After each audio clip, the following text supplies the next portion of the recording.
we were in Mumbai, then we went to Dubai, and we were saying, well, we're going to start implementing every single thing. We are taking pictures, we're taking videos, we're going to start implementing. Suddenly, we just come back within a few days, and we hear that we're going to go in lockdown. And what happened? I mean, the two of us immediately went into, oh my goodness, okay, so things are going to change. Things are going to change dramatically. What are you going to do? And I have a formula which I shared there with you, and I'll share it now with you. I mean, these conversations are very intimate. I mean, this is what normally Dave and I talk about when we actually talk about it. And we said, well, we have to do something. So I know this formula, and this is exactly how it works. So there's 3 steps. Write them down. Step number 1 is called power positioning. Power positioning, that's step number 1. Step number 2 is create a results mechanism. Results mechanism, that's step number 2. And step number 3 is called leadership marketing. So knowing those 3 steps, I talked with Dave, and I said, well, what can we do? What were the first things that came into our mind? Oh, we have to do some webinars. Oh, we have to do this. Oh, we have to do that. Oh, we have to do the other. But then we said, well, what's going to happen? Everybody's going to start doing that. So we have to make sure that we are positioned differently, because if not, things are not going to happen. We also had to take risks. Sorry to say that, Ernesto. I know we're going to go back in a moment. We decided that we'd take some risks and get out of our comfort zone, because if you think about how many people do what we do around the world, every man and his dog will be playing it safe. So we had to be doing Correct. something that was challenging for us. And what did we see? What did we see the first time that we saw Trevor Noah and Jimmy Kimmel and Stephen Colbert presenting in their home office? I mean, just explain this, because this is just really powerful, because this is where the aha moment came for us. We realized that what was going to happen was every single person who was a late night TV show host was going to have to go into lockdown. And unless they actually have a home studio and they have a captive audience who they keep in the garden or they keep in a dungeon to come out and clap for them, the level playing field that was going to be created across the world was going to be something like, if you're ready to step up, then you could actually jump on board. Now, the thing for us is, we're both speakers, we're both experienced, but we don't have access to the big stars. We don't have access to producers and big lights and an audience that are pre-warmed up before we come on. But what we could do was we could start something, and when everybody else was in lockdown, their something would be on the same level as us. And this is talking about a TV show. It's not necessarily talking about any other particular industry, but the same is true for every industry, whether you're a baker or you drive cars or you do gardening. There was a level playing field which was there about the last 2 months. So we started creating a TV show based on one thing, based on empathy. It was all about making sure that whoever was in lockdown, if they're scared, we will be there for you. And we made a commitment to each other, which was crazy and bonkers at the time, but we stuck with it. We won't stop doing the show until we see people coming out of lockdown. And we had no idea, same as anybody else, how long it was going to go on for. And it went to 50 episodes, day in, day out. We went online, but we had an intention, which was to stay ahead of the curve. We knew that all the big guys, all the Trevor Noahs and all the Stephen Colberts and John Olivers would, after a while, get back into the groove, and it would look like they're doing a proper studio show, but from their homes. But what they did leave was a gap.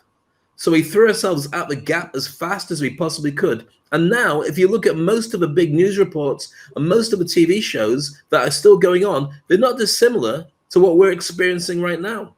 And you've got a whole team and a whole network and a broadcasting station versus what you got here, a little Mexican bloke and a guy who's got dreads, which is pretty cool. So that's exactly the point. So then what happens afterwards? We started putting together the content, and we were thinking, well, what's the Wi-Fi code of people? So we said empathy. We wanted to bring positive news. Within about a week or 10 days of we got started, John Kaczynski started with the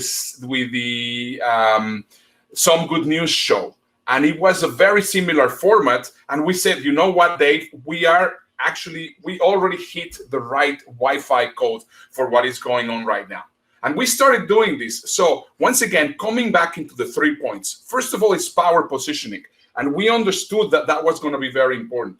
So most people said, well, let's go to the podcast. And everybody was doing the podcast, or he was doing the interview, or he was doing all these kind of things. We said, no, let's try to contact all the incredible contacts and all the incredible people that we know, and let's bring them to the show. But we knew it was going to be very difficult to do day in and day out, day in and day out. And then we said, well, let's start doing videos. And we started bringing everybody through videos, which I think it's incredibly powerful.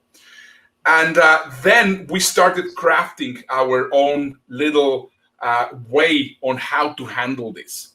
Now, there's two elements right now on the global speaker or global expert or global business kind of thing. You see, right now, we don't only have the power positioning as speakers, we also changed a lot of things that we were doing in our speaker career, but now we have the platform. So now we became ideal people for them to bring us into companies. As you were talking a moment ago, right now, if you show with an event planner, well, I have a platform where people go and watch me every time that I appear. I have 1,000 people watching me live for an hour. Plus on top, this is what I can do for your company. I mean, what company could resist that? It's just really powerful. And the thing is, this is not about becoming an influencer. Influencers for the last couple of years on social media have been getting millions of people following them and so on. And they've done really well to create content that's managed to engage people and so on. But this is a new thing for two reasons. First of all, people are internet slaves now. They have no choice because there's nowhere else to go. Okay, they're starting to go to coffee shops and starting to go out. But for the last 2 months, they've been online, giving social media more attention than ever before. But also because it is a completely new world. So Netflix was winning, and it has dominated like the Netflix and the other streaming systems. But normal terrestrial TV, where you create a TV show in your region and people come on who are guests, or you do a cooking show, they had to have social distancing. So they couldn't do that. So what Ernesto and I are doing here is different. There's not many people who've created something just like this. Now there's podcasters and there's TV people who are all doing it. So we had to find an angle, and this is our angle. And so what we needed to do was create the Wi-Fi code of our audience. Ernesto. Yeah, absolutely. I 100% agree. Now, we had to take it. I mean, because of course, if we are teaching this, it's because we know it works. Once again, if somebody's charging you because they know the answer of what's going to happen in the pandemic and the whatever, I mean, it's a lot of BS. Because in reality, I see a lot of big names. I'm not going to mention them, but I think they're doing the same stupid mistakes that everyone else is doing. So this is different, and that's why you have to pay attention to what we are doing.